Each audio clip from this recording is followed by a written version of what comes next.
Assalamu everyone, and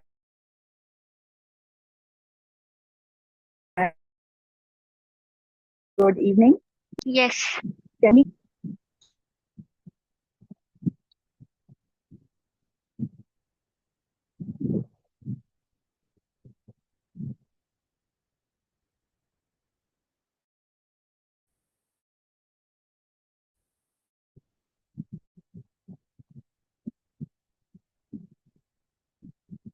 Today we are going to explore the topic of dyslexia as planned.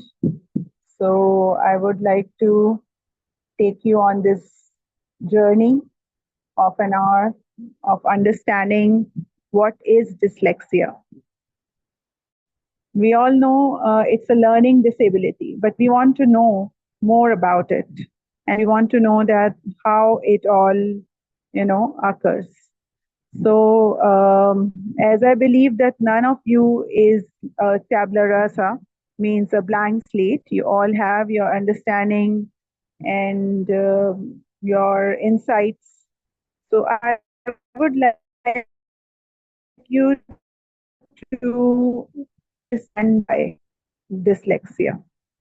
For that, you have to open menti.com, and there you will find, if you put this code, you will find a small question, the same question, what do you understand by dyslexia? And you may type some of the words or phrases which comes to your mind. Okay, so we kept it an interactive session so that you can share whatever comes in your mind.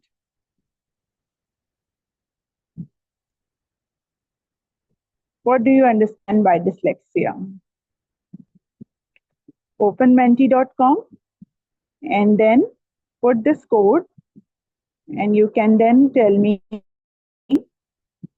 your understanding of it. It will be a page like this.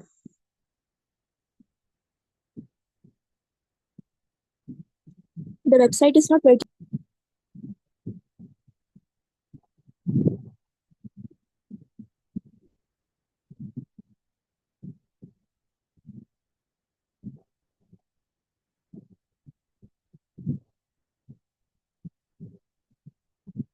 Whenever you will type the response, I'll see it that you are sharing whatever is in your mind, whatever is in your understanding.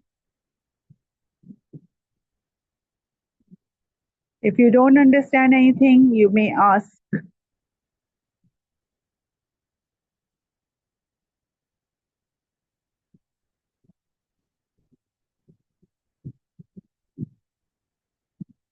Okay, I can send you the link of the website. Basically, if you will scan this code, you can also go, or you can just type menti.com.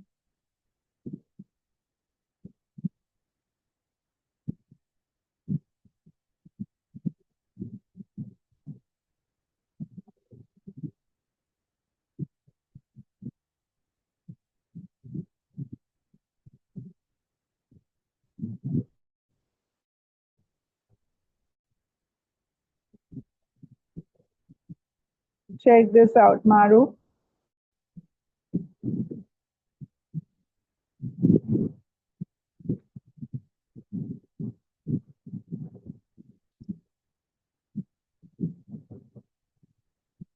The link is given in the chat.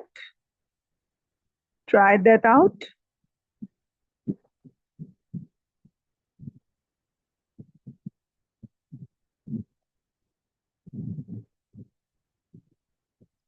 Okay. So one response.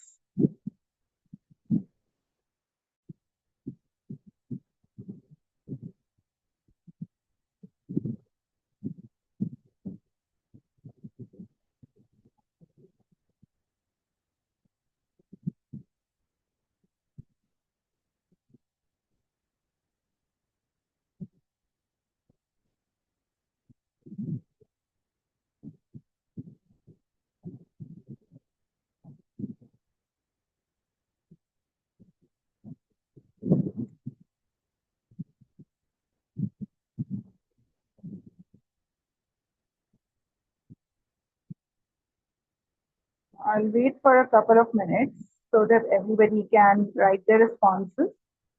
If you're not getting any, then it's okay. We'll explore it together.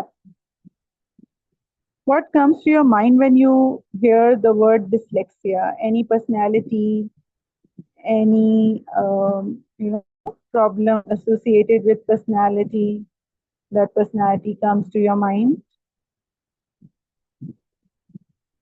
You can write that.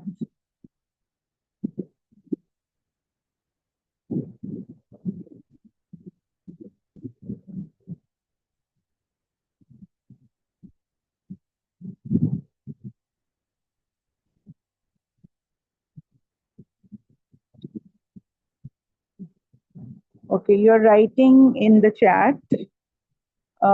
Difficulty in reading, writing, personality with some confusion. Okay. Um, but nobody is using Mentimeter except Maru. Zulfisha, what about you? Masna? Let's make it interactive so that we can learn. तारे ज़मीं पे, हाँ ये movie भी हमारे जहन में आती है. ईशान का कैरेक्टर, यस. लर्निंग डिसऑर्डर, ठीक है. It's a learning disorder, yes. Good. So the ice is breaking. People are trying to, you know, put their things. So whatever is coming in your mind, you can just write. And I can see people are writing on the Mentimeter.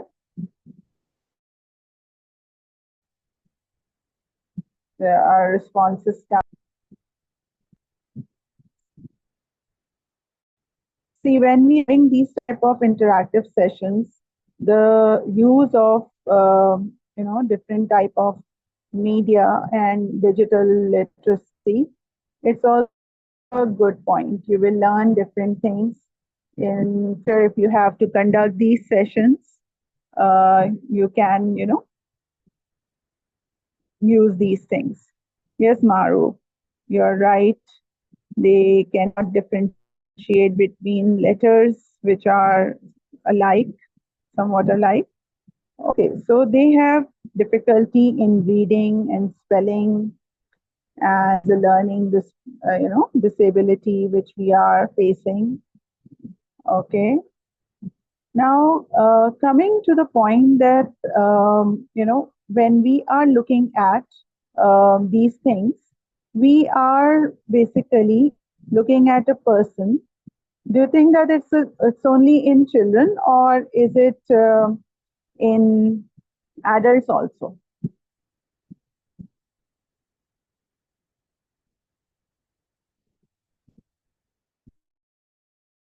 Both. Okay. So how many of you think that it's in adults too?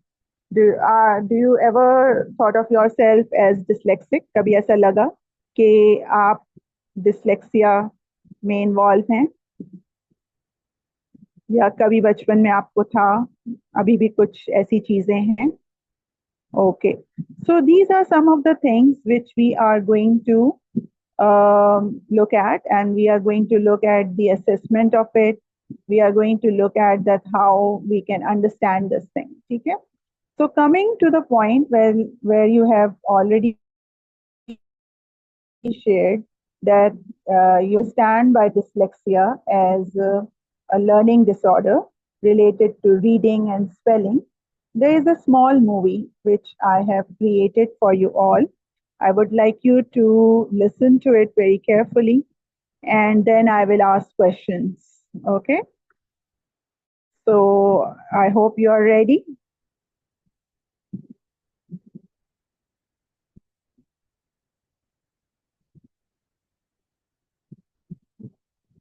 Can you hear the audio? Yes, ma'am. Yes, ma'am.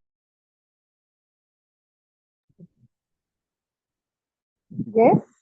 Was it audible? Yes, yes. Okay. No, ma'am, it's not.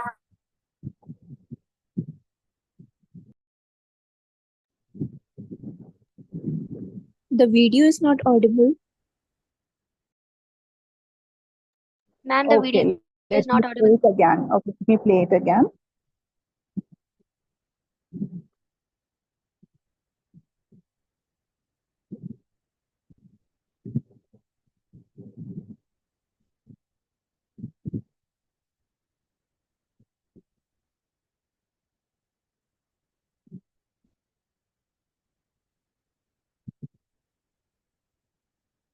Recording in progress.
Okay, so what we have learned about Ali.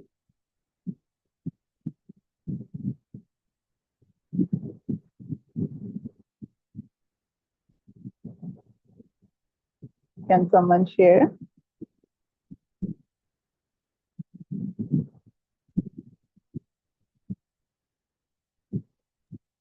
Ali was suffering with dyslexia. You think that he was dyslexic? What were some of the symptoms which were shown, which showed that he was dyslexic? He was not able to solve the puzzles and do mathematical problems. Okay, so none of you wrote in the starting, even mathematics can also be a part of dyslexia. You think that is also, or it has another name as a disorder? Fine motor skills. His fine motor skills were also not good. That's why he was not able to do a lot of puzzles and all. And what about his verbal, input?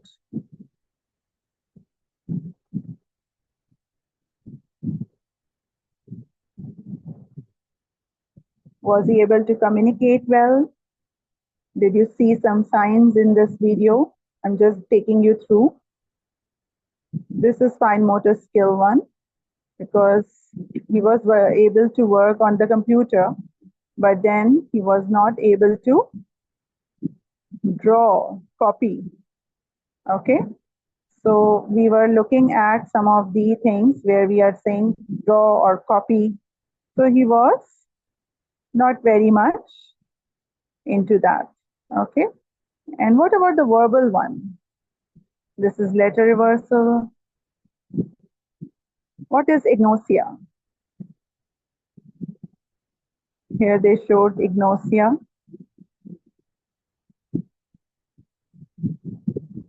Did you pick up what was it?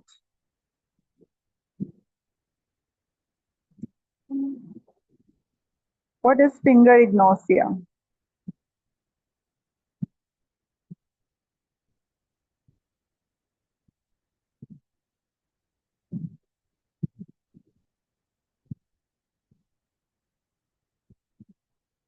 Should I play it again? Did you hear what he said?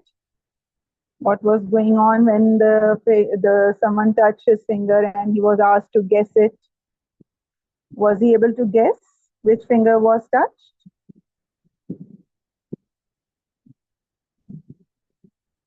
Especially the left hand.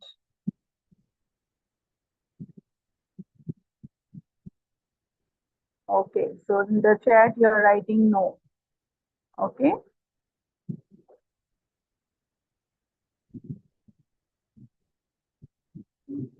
He couldn't. Now next, looking at the copying of the triangles and shapes and all that, we found that he couldn't. But IQ score, verbal IQ score was very high.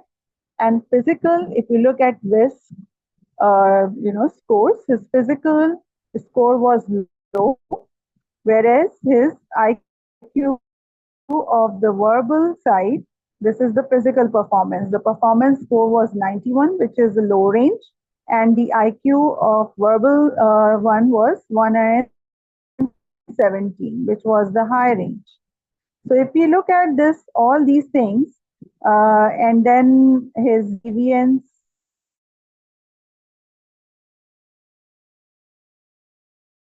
was also there. He at all the story of Ali.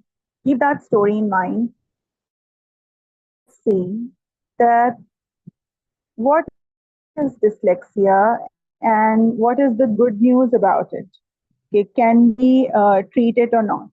So if we are looking at dyslexic people, we are saying that yes, they have some problem, they have some issue in processing the written language, they have some issue in reading that language, but it's very much treatable. The good news is that it's treatable. It cannot come in the way of your success. And when can we detect it? The earlier, the better. So when we are doing it for the detection purpose, we normally people do not get very much prone towards like the diagnosis and all that. And children is struggling with the reading problem throughout the school time and into adulthood. But it is better if you see, if you means teachers and parents and like the caregivers, if you see that the child is struggling, you should go for an assessment और diagnosis. हमें ये कराना चाहिए, सही है? तो अगर हम इसे मतलब जल्दी डिटेक्ट कर लेंगे तो there are chances that the child may get better with it, and there is an improvement, always there. Then, if we are looking at the misconception, which are sometime the media has already, explored, okay, there are people who are dyslexic, they are not smart, and they have negative effect on children, and children will be not having, the proper ability to work on it. But that's not fully true. So these are some of the misconceptions we are having with the dyslexic people. And in the future, like I'm going to show you that how many of the personalities they were suffering with dyslexia, and they have, so they have cope up with it, and they are very intelligent. So we cannot say that these children are or the adults are not intelligent, but the only thing which we need is the support of parents and teachers to come over these obstacles. And as you have planned to attend this webinar, despite of your, there could be a lot of engagements, and there could be a lot of things you had to do, but you took out this time, this hour, to understand what is dyslexia. Because might be you are a teacher, because I know there are certain students of mine who are attending this webinar, and they are from, the teacher side. There are students who are psychologists, and they are trying to understand that, how can we help these people. So definitely there are people who want to help. And as you saw that the child was also struggling with maths, so you can see on this slide that it is a learning disability, but it has different shapes. It has different subtypes, right? So if you look at the dyslexia here, falls under the umbrella of a specific learning disorder. Means we can have a reading disorder, which is dyslexia. If we have a writing disorder, we call it dysgraphia. And if we have a calculating disorder, which is known as mathematical disorder, this is dyscalculia. So the three subtypes of dyslexia are there, which are going to, be explored when you are going to do the assessment. So it's not only with the reading, okay, it can be in writing, or it can be in, the mathematics too. If we look at the effects on language, normally this is regarding the sounds, the phonics, which the brain is not properly accessing. It's all about decoding. So when the information is being given to them, their brain is not reading it as it should be read. So it turns into a slow reading, because they are having process problem. Like, the input is there and the processing is a little bit slow, and that's why the output comes as slow. So you find the problems such as, you can see what to write here, or which sound to write here, cat or caught or cut. Or if you are looking at the reluctance of reading aloud because they will be making mistakes, or they might stammer, or there are problems with their output. Okay, there could be problems with their letters having a reversal, a letter reversal, or they are just mixing up the sounds. You might see them calling aminal, okay, which we call animal. So they might reverse the sound, the mixing of the sounds, okay, and that's very common. So these type of things will be very much evident if you look at it. Then the next question comes as, how common is dyslexia? It's not very uncommon, because 1 out of every 10 person is dyslexic. This is the recent information from the International Dyslexic Association, IDA. If you want to go and check IDA, you will find that, you are going to have, the latest updates from the IDA, that what are we going to look at in the dyslexic one. So they are saying that 1 out of every 10 person is dyslexic. Okay.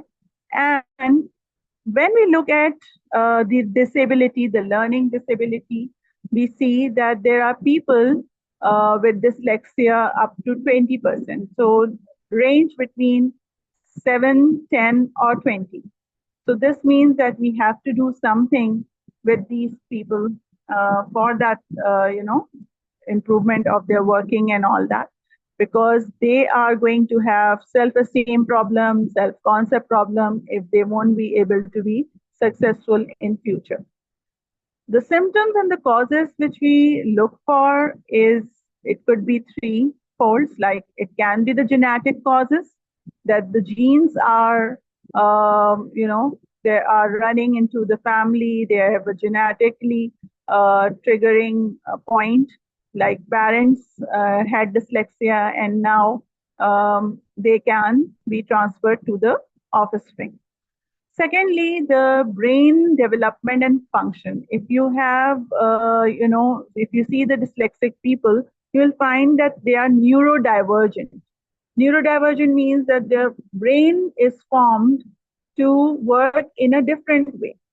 So research shows that people with dyslexia have differences in brain structure and their function and chemistry. So they have a different sort of a brain structure.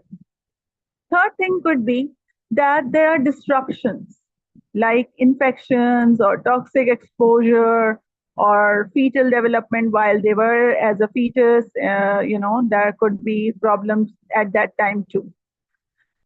So the risk factor, which is very commonly present among the dyslexic people, is the toxic exposure, which in Pakistan, in Karachi, आपको पता है कि हम सबका हाल इससे जुड़ा हुआ है.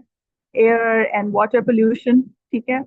It is especially true with heavy metals like, lead and manganese, nicotine, chemicals, all these things present in the air, and which is very much in Karachi and Lahore. We see that, the lack of access of reading material, like if suppose a child has not been exposed to the reading material, then also we are getting the same thing, that they won't be able to read, they won't be able to encourage to read. That's why they will have dyslexia. Or the learning environment limitation means they were not having a support at school or at home for their dyslexic problems.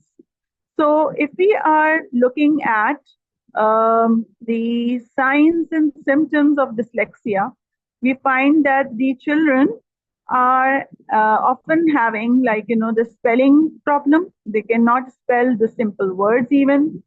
They are having trouble in learning the names of the letters. They are mixing these similar letters like B into D and D into B and P into Q. They have trouble rhyming up, reluctance to read aloud in the class, as we have seen in the pictures.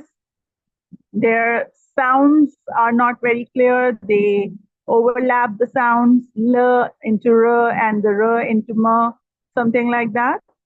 And the sounds with letters in parts of words, they have associating with them, trouble associating with them, and then the sounds go together. So mixing up the sounds in the word is one of the detection or the sign of a person having dyslexia. If we are going towards the severity level, it's not that all of them are going to have the similar severity of dyslexia one. Like, you can also check for yourself. So in the next part of this webinar, in 3 minutes, we are going to, get off for the 40-minute slot of Zoom. And then when we come back, I'll show you that, there are ways to assess whether you are dyslexic or not, or even whether the children whom you are teaching or working with, they are dyslexic or not. So mild, moderate to severe. So there are online tests available. There are organizations that are having these tests. they are showing whether the child, is under the mild level where they can compensate and work around with no problem. If it is moderate, that means a little significant and you need a specialized instruction.